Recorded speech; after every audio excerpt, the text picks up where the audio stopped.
यति नरसिंहानंद सरस्वती देश और समाज का वो गंदगी जिसे बीजेपी ने बड़े लाड़ प्यार से पाला था, जो अक्सर समाज में गंदगी फैलाने और महिलाओं के चरित्र पर कीचड़ उछालने का काम किया करता था। बार बार महिलाओं को गाली देने वाला ये भगवा गुंडा अब अचानक से गिड़गिड़ाते और माफी मांगते नजर आ रहा है।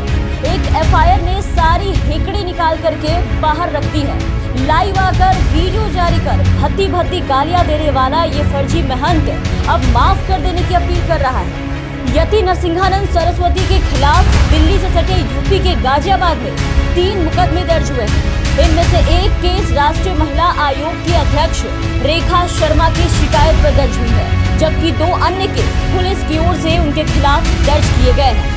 क्योंकि बात अब सिर्फ देश के एक समुदाय को गाली देने तक नहीं रही, अब बात इनके आकाओं के नेत्रियों के इज्जत पर आ चुकी है, तो अब मिर्ची लगनी तो लाजमी है। अब एक्शन तो होना ही था, लेकिन इस छोटे मोटे एक्शन एफआईआर पर इतना बड़ा कुकर्मी कहाँ डरने वाला था। ये सब तो उसके लिए बहुत छोटी चीज है। एफआईआर दर्ज होने के बाद यति का ये कहना है कि उसे माफ कर दे, और अगर नहीं भी करेंगे तो अगर पुलिस उन्हें बुलाएगी तो वो चले जाएंगे। पुलिस मंदिर में आए तो आ सकती है, इसके बाद भी अगर पुलिस जेल भेजना चाहती है, गिरफ्तार करना चाहती है तो कर सकती है।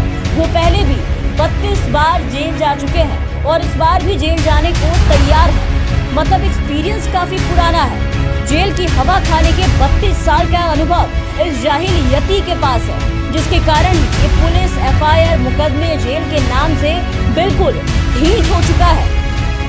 लेकिन इस बार यति का साथ देने वाला कोई नजर नहीं आ रहा। इस भगवा गुंडे से आज सभी भगवाधारी कन्नी कटाते और किनारा करते नजर आ रहे हैं। अपने साथी को बीच मझधार में डूबने के लिए छोड़कर सब के सब उल्टा उसे ही भला बुरा बोलकर चलते बन रहे हैं। अब क्या करें, यति ने काम ही कुछ ऐसा किया है। जिस गंदगी को बीजेपी अपने पार्टी में पाल पोस रही थी, या यूं कह ले कि जिस सांप को दूध पिला रही थी बीजेपी, उसने उनके ही महिलाओं को डसना शुरू कर दिया। क्योंकि सांप तो सांप होता है। जब जब यति अपने मुंह से अति करता था, मुसलमानों के खिलाफ मुस्लिम महिलाओं को गाली देता था, तब तक बीजेपी के नेता यति के बयानों पर खूब चटकारे लेते थे, खूब मजे लेते थे, तालियां बजाते थे। उसी घिनौनी हरकतों को और बयानों को खूब सराहा जाता था बीजेपी में भगवाधारियों के द्वारा। लेकिन गंदी सोच का ये नीच व्यक्ति बेचारा आखिर कब तक अपने जज्बात को संभाल पाता? वो तो फूट कर बाहर निकल ही चुका। और यति के सड़क छाप भाषा और विचार के घेरे में आई बीजेपी की बड़ी से बड़ी महिला नेता, जो इस यति के हिसाब से एक नेता से दूसरे नेता और दूसरे नेता से जब तक तीसरे नेता के पास ना जाए, उनका पार्टी में कल्याण होना मुश्किल है। अब अपने ही पाले हुए सांप को इस तरह से अपने ही लोगों को डसता देख बीजेपी दंग रह गई। बीजेपी सोच में पड़ गई कि इस आस्तीन के सांप को पालने से, दूध पिलाने से अच्छा होता कि बीजेपी एक कुत्ता पाल लेती। कम से कम वफादारी तो निभाता। जिस काम के लिए इसे बीजेपी ने रखा था, महंत बनाया था, वो काम तो ठीक से करता।